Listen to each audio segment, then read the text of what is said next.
La humanidad ha especulado sobre la vida después de la muerte desde el amanecer de la civilización. En el Duat, el inframundo egipcio, los corazones de los muertos eran pesados contra una pluma. El corazón era considerado el órgano interno más importante y la fuente de la sabiduría humana, capaz de revelar el verdadero carácter de una persona. Para los antiguos griegos, la tierra de los muertos era conocida como Hades, que también era el dios griego del inframundo. Aunque existía la creencia en la supervivencia del alma tras la muerte, ésta se concebía como una existencia vacía, carente de propósito. Los habitantes del inframundo no tenían un destino significativo.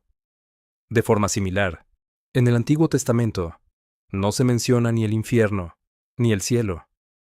Los muertos, fueran buenos o malos, iban al reino de las sombras llamado Sheol, un lugar de oscuridad y sueño eterno. Por esta razón, no existía una concepción elaborada de la vida después de la muerte. Solo más tarde, en el Nuevo Testamento, el infierno fue concebido como un lugar de castigo. Hoy en día, la mayoría imaginamos el infierno como un lugar ardiente que alberga las almas de los condenados, personas que cometieron actos atroces en vida y que deben soportar tormentos eternos a manos de demonios. El diablo reina sobre el infierno como la encarnación del mal absoluto, y el infierno es entendido como el arquetipo máximo del sufrimiento. A menudo decimos, he ido al infierno y he vuelto cuando atravesamos un dolor extremo, ya sea físico o psicológico. Por eso, el infierno no es solo un lugar imaginario, sino un estado de conciencia que todos experimentamos en algún momento de la vida. Con diferentes niveles de intensidad, el infierno, además, es un viaje inevitable. En los antiguos rituales de iniciación, el héroe debía descender a un lugar oscuro para dar origen a una nueva conciencia y acceder a una etapa distinta de la vida. En otras palabras, se trata de la muerte y el renacimiento psicológico más profundos del yo. En este recorrido, exploraremos el viaje al infierno como un camino hacia el autoconocimiento. En su libro, El clamor del mito, el psicólogo existencial estadounidense, Rollo May, escribe un breve capítulo titulado El terapeuta y el viaje al infierno. La terapia, dice May, es el prólogo de la vida, no la vida misma. El terapeuta busca ayudar a la otra persona hasta el punto en que pueda avanzar por sí sola, resolver sus problemas y superar los obstáculos de manera independiente. Cada uno de nosotros tiene, o tendrá, infiernos privados que exigen ser confrontados. A menudo nos sentimos incapaces de progresar sin ayuda frente a estos bloqueos. Por eso, la presencia de un guía es central y ejerce un poderoso efecto. Todos estamos en un limbo. Todos luchamos solos, dentro de la condición humana. El viaje por el infierno no puede evitarse. El infierno nos otorga una sabiduría esencial. Sin sufrimiento, no se llega al cielo. La agonía, el horror y la tristeza son un preludio necesario para la autorrealización y la pureza interior. El poema épico, La Divina Comedia de Dante, fue completado alrededor del año 1320, poco antes de su muerte. El protagonista es el propio Dante, quien atraviesa el infierno, el purgatorio y el cielo. Estas tres etapas no son solo lugares, sino estados coexistentes de toda experiencia humana. La obra se describe como una comedia, porque comienza mal y termina bien, a diferencia de una tragedia. El libro se abre con una de las frases más icónicas de la literatura. A mitad del camino de nuestra vida, me encontré solo y perdido en una selva oscura, tras haberme apartado del camino recto. Dante, el poeta, aclara que este es el camino de nuestra vida. No se trata únicamente de su historia personal, sino del recorrido de todos aquellos que buscan conocerse a sí mismos. El sendero del autoconocimiento comienza descendiendo al infierno. Dante escribió esto cuando tenía 35 años, edad que entonces se consideraba la mitad de la vida. Este libro es la expresión final de una crisis de la mediana edad, una fase crítica de transformación existencial que los antiguos griegos llamaban metanoia, una transformación profunda de la mente. Dante obliga al lector a reflexionar seriamente sobre su propia vida y a reevaluarla cuando se desvía de su curso. Eso fue exactamente lo que él enfrentó cuando fue acusado de corrupción y condenado a morir en la hoguera. Vivió el resto de su vida en exilio, lejos de su hogar en Florencia, durante más de 20 años. Descendió a las profundidades de su mundo interior, y de ese descenso surgió la Divina Comedia, un ejemplo magistral de la interacción entre lo humano y lo divino, lo que el filósofo existencialista cristiano Paul Tillich llamó el método de correlación. Las preguntas humanas sobre la ansiedad, el sinsentido y la alienación se correlacionan con respuestas religiosas. Para Tillich, existe una dependencia mutua entre la teología y el existencialismo, entre la filosofía y la psicología. Y es esta relación la que nos permite acceder a las capas más profundas de la realidad.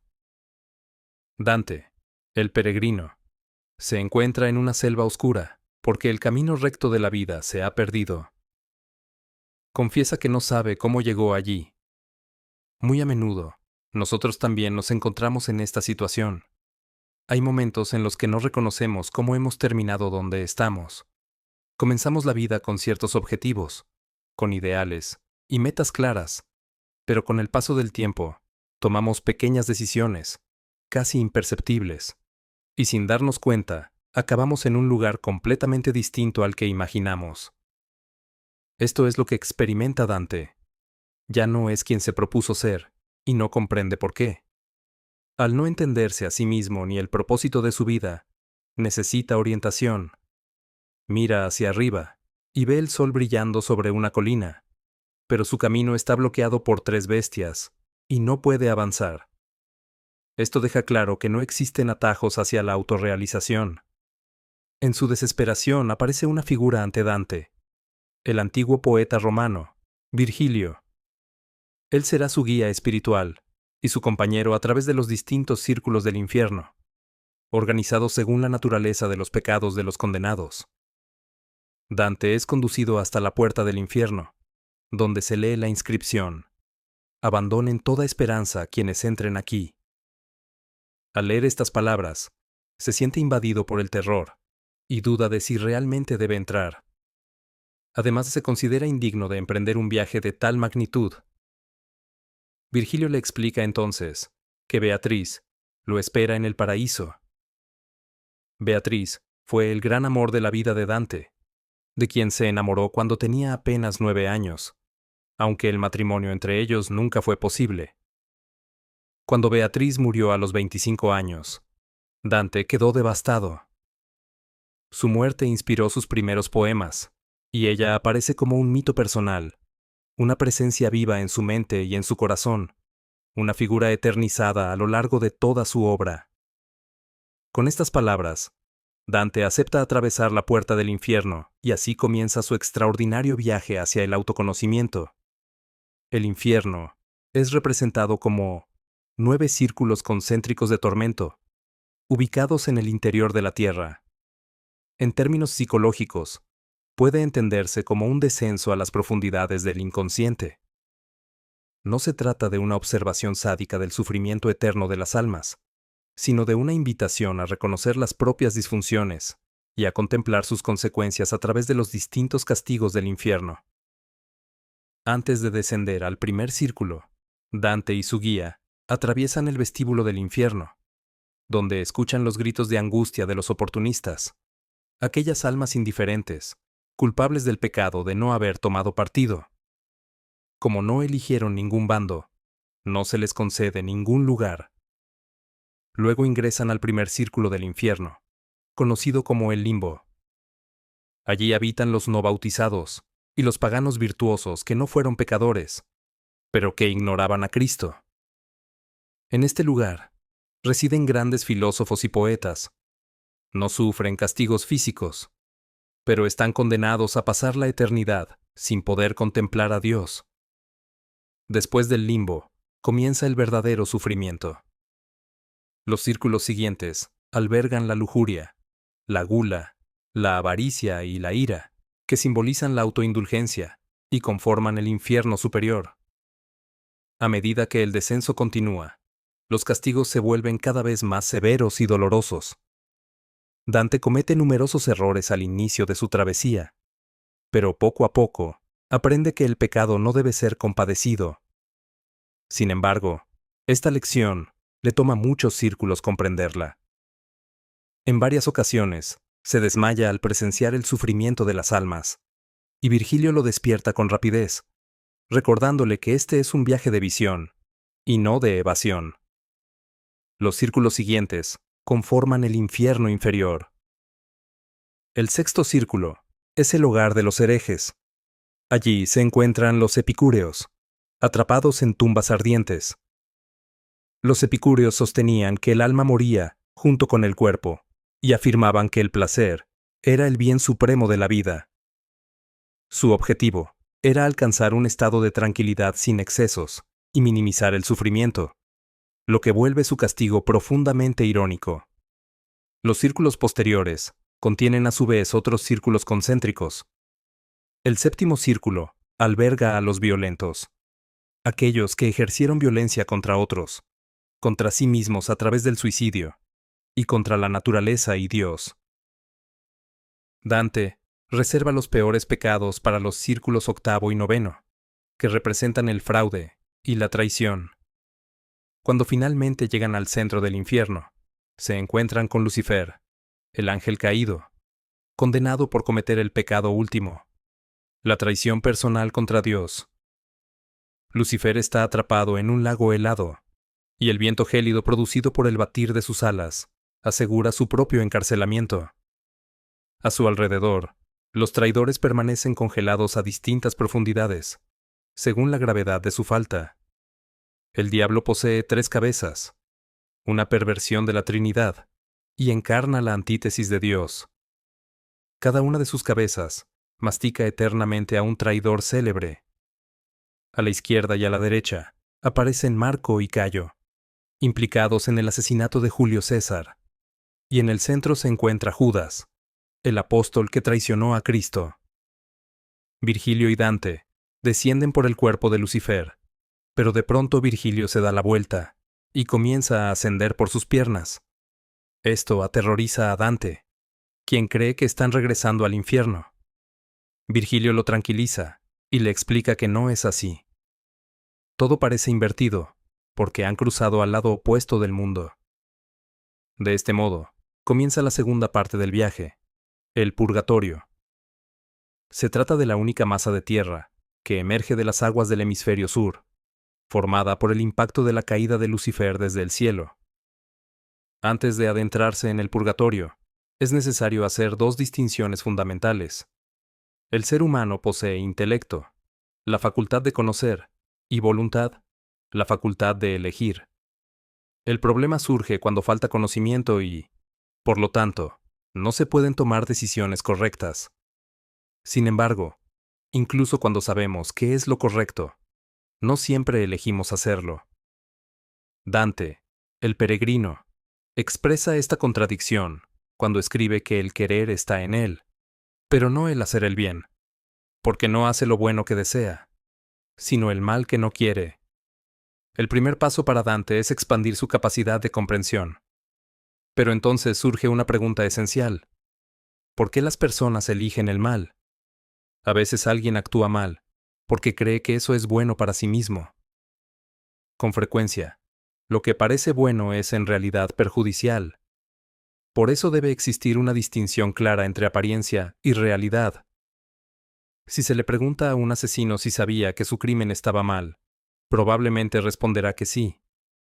En otras palabras, el problema no reside únicamente en la capacidad de conocer, sino en la capacidad de elegir. Dante estuvo profundamente influido por la ética aristotélica, según la cual la falta de autodominio es menos condenable que la malicia deliberada. Por esta razón, quienes abusan de la razón a través de la violencia, el fraude y la traición ocupan los niveles más profundos del infierno, mientras que el castigo de los autoindulgentes es relativamente menos severo. El infierno funciona como un recordatorio eterno de nuestras acciones. Dios no nos envía al infierno. Somos nosotros mismos quienes nos condenamos. En el infierno, Dante desarrolla su facultad de conocer, pero al llegar al purgatorio descubre que eso no basta. Dante debe aprender a usar el intelecto como base para tomar buenas decisiones. El purgatorio es el lugar de la catarsis y la purificación del alma, donde las imperfecciones son quemadas lentamente. A diferencia del infierno y del cielo, el purgatorio es temporal, y toda alma que pasa por él terminará ascendiendo al cielo. El purgatorio se representa como una montaña compuesta por 7 niveles, cada uno asociado a uno de los 7 pecados capitales: lujuria, gula, avaricia, pereza, ira, envidia y soberbia. En el primero y más grave de estos niveles se encuentra la soberbia. Este es el pecado humano fundamental. Come de este fruto, dice la serpiente a Eva, y serás como Dios. El deseo de ser Dios fue lo que condujo al primer pecado en el jardín del Edén. Mientras que quienes están en el infierno intentaron justificar sus faltas y nunca se arrepintieron, las almas del purgatorio pecaron, pero pidieron perdón antes de morir, y ahora deben trabajar activamente para liberarse de aquello que las ata. El trabajo del purgatorio es lo que Dante llama contrapaso. El alma se ve obligada a experimentar su pecado, atravesarlo y transformarlo en virtud. El psicólogo suizo Carl Jung se refiere a este proceso como enantiodromía, la emergencia del opuesto inconsciente dentro de la psique. Los soberbios, que se elevaron por encima de los demás, son aplastados por enormes rocas. Cargan el peso de su falsa identidad hasta que pueden soltarla voluntariamente. Cuando lo logran, se yerguen erguidos, humildes y libres de aquello que creían erróneamente ser su verdadero yo. Los envidiosos, que miraban con resentimiento la felicidad ajena y deseaban privar a otros de ella, tienen los párpados cosidos. Los iracundos caminan envueltos en un humo negro y cegador, símbolo del efecto distorsionador de la ira sobre la percepción. Los perezosos deben correr sin descanso. Los avaros yacen boca abajo sobre el suelo y rezan. Los glotones padecen hambre en presencia de árboles cuyos frutos están eternamente fuera de su alcance. Los lujuriosos, por su parte, deben atravesar un muro de fuego como medio de purificación. El purgatorio se asemeja a nuestro mundo cotidiano. Es un espacio de transición. El cielo se encuentra por encima de nosotros y el infierno por debajo. Todos tenemos un trabajo interior que realizar. Cuando Dante alcanza la cima del monte del purgatorio, está preparado para ascender al cielo. En este punto, es acompañado por Beatriz, quien se convierte en su nueva guía espiritual. Ella lo conduce en un vuelo a través de los distintos niveles del paraíso. Cuando nos desprendemos del ego, es como si nos quitáramos un peso inmenso de encima, como si de pronto pudiéramos volar. Dante alcanza el Empirio, el punto más alto del cielo, y recibe el privilegio extraordinario de estar en la presencia de Dios mientras aún vive. Explica que no puede describir lo que vio, porque el lenguaje humano resulta insuficiente. Según Dante, Dios solo se conoce a sí mismo, porque Dios es el universo entero, y todo lo que existe es su reflejo. Dante comprende que debe ser capaz de verse a sí mismo en Dios. Este entendimiento es el resultado de la visión perfecta. Durante el breve instante en que permanece en la presencia divina, se siente uno con el universo. La salvación, tal como la describe Dante, guarda un paralelismo sorprendente con el proceso de individuación formulado por Carl Jung.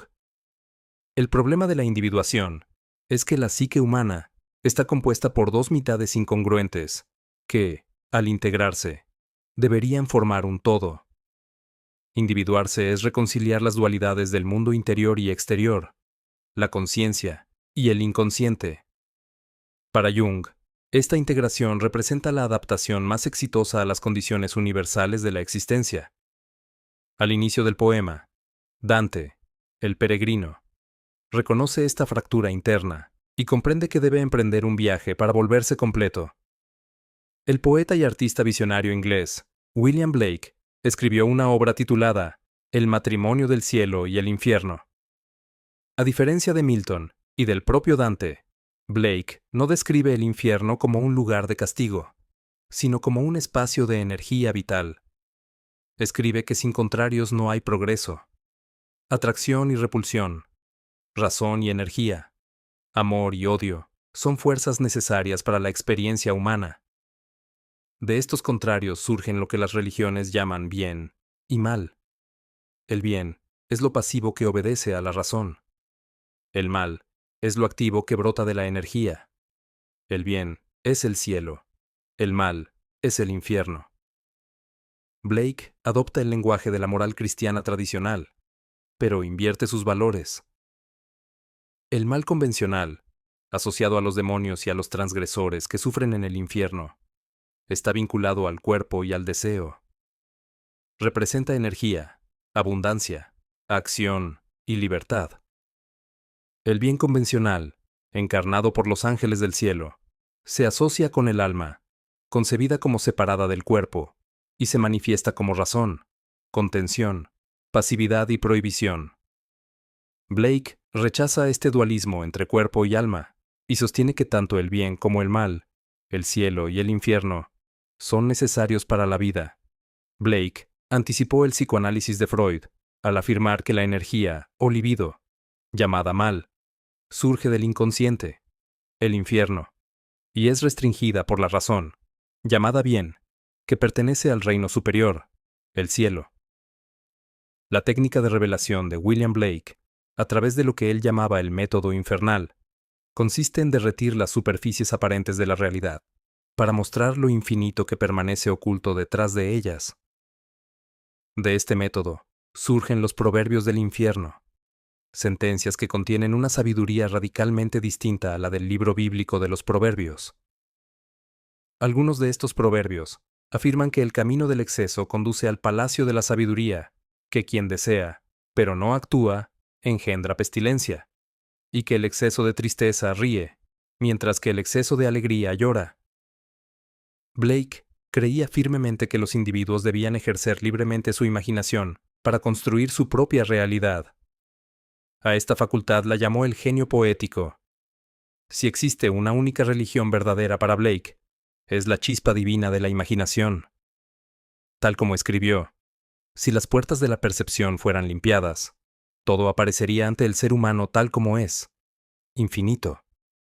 El hombre, sin embargo, se ha encerrado a sí mismo, hasta que ve todas las cosas a través de estrechas rendijas, como si habitara en una caverna. Al igual que evocar imágenes o tener visiones, la mitologización es un proceso que conduce a todo nuestro ser hacia los límites de la existencia, a un territorio más allá del cual los sentidos apenas pueden distinguir la vastedad de una tierra desconocida.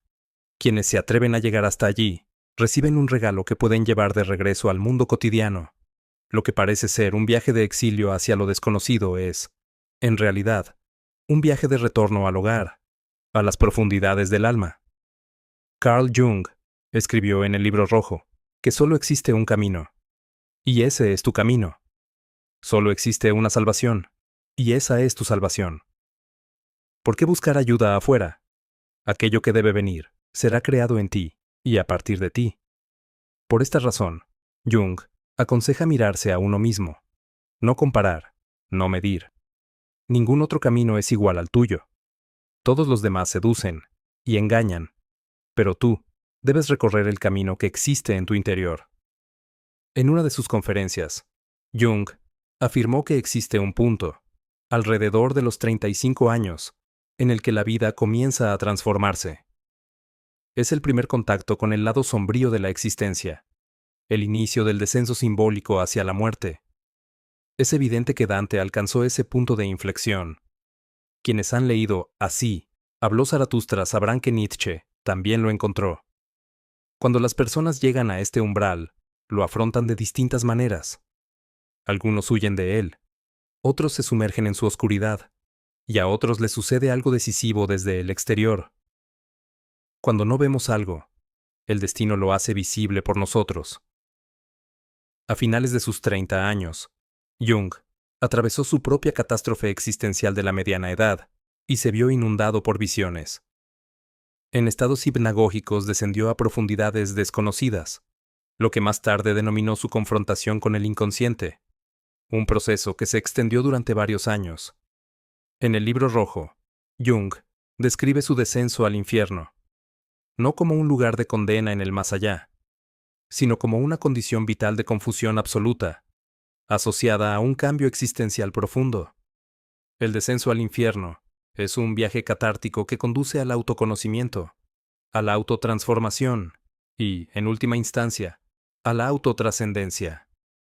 Entrar en él es relativamente fácil, pero salir resulta extremadamente difícil.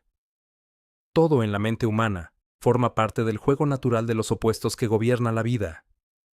La verdadera transformación interior nunca puede completarse sin la reconciliación del ser humano con el cielo y el infierno.